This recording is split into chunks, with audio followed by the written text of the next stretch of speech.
Welcome back to David Dawker Film Review Friday, episode 3, I think. Another fake movie watcher week, but you know what? Cut me some slack, right? We're at 85 on the year. There has been 94 days in the year so far, so I'm on good pace. I wanted to watch 300 films this year. We're tracking there. We're getting to that point. Um, my January was really strong, but since school and work and other obligations, I've been less movie centric. But you know what? Once summer comes along, it's crazy time. But like and subscribe. Let's get into the movies. First up, Oh Brother Where Art Thou by the Coen brothers, starring George Clooney, John Turturro, and Tim Blake Nelson. I'm curious what else I've seen him in. Oh, so he's okay. He's the leader, I guess. And then, have I seen any of those things? I guess not. Yeah, no. He looked familiar. Yeah, that's because he was the leader. I kept seeing that screenshot. I have not seen Brave New World. This was fun. I love the Coen brothers. Roger Deakins was the cinematographer. I said Deakins does some awesome stuff here. There are some really lovely shots throughout this entire picture. I enjoyed it. It was fun. The music that they sung is like, I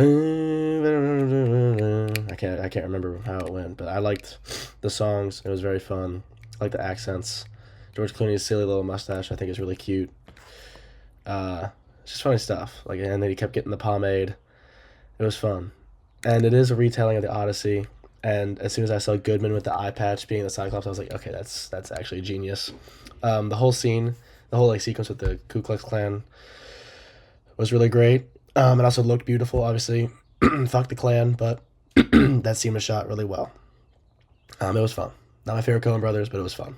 Next up, Porco Rosso, Studio Ghibli, Miyazaki, right?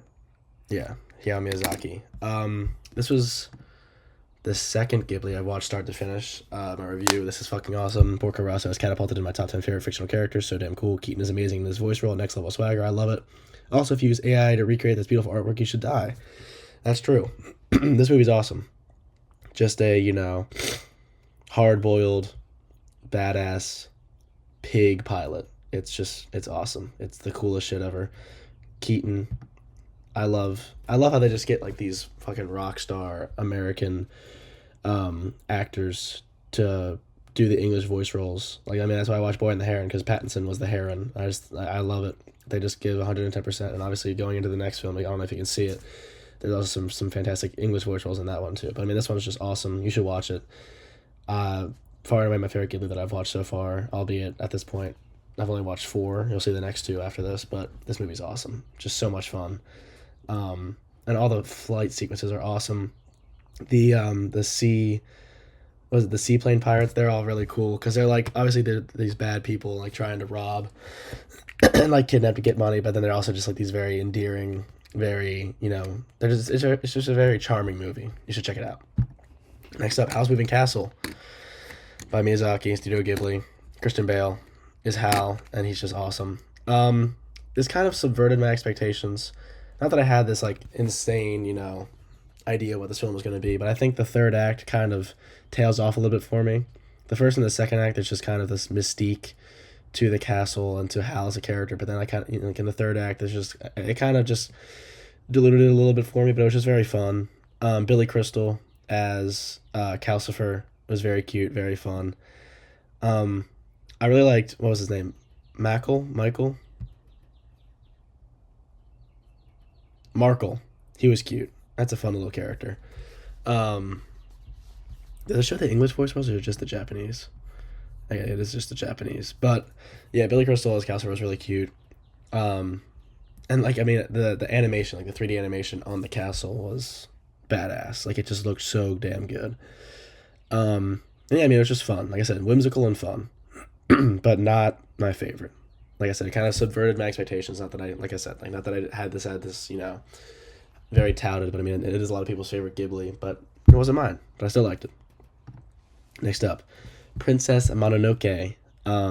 Just an absolute gorgeous spectacle. It kind of has this feel of like a 50s or 60s kind of like Western, or like not like a Western, obviously, because it's taking place in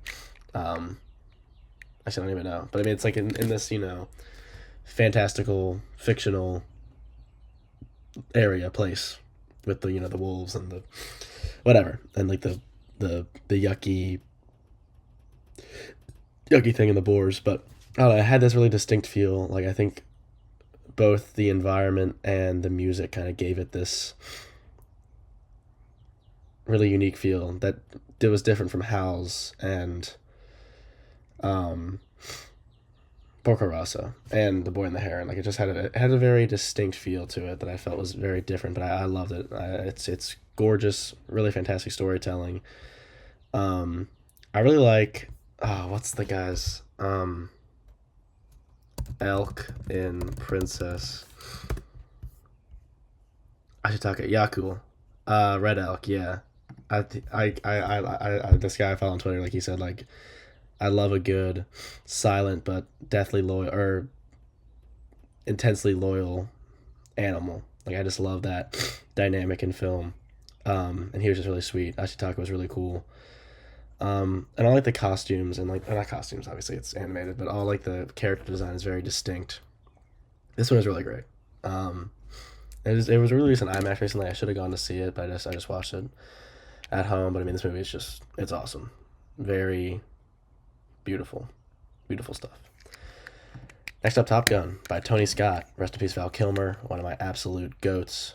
Val Kilmer's Doc Holliday in Tombstone is my absolute favorite performance in any movie ever. Um, yeah, a similar thing with this to House Moving Castle. Not that it subverted any expectations at all. Like, I kind of knew what it was going into it. It kind of had the same thing as Top Gun Maverick, but I enjoyed Maverick a lot more.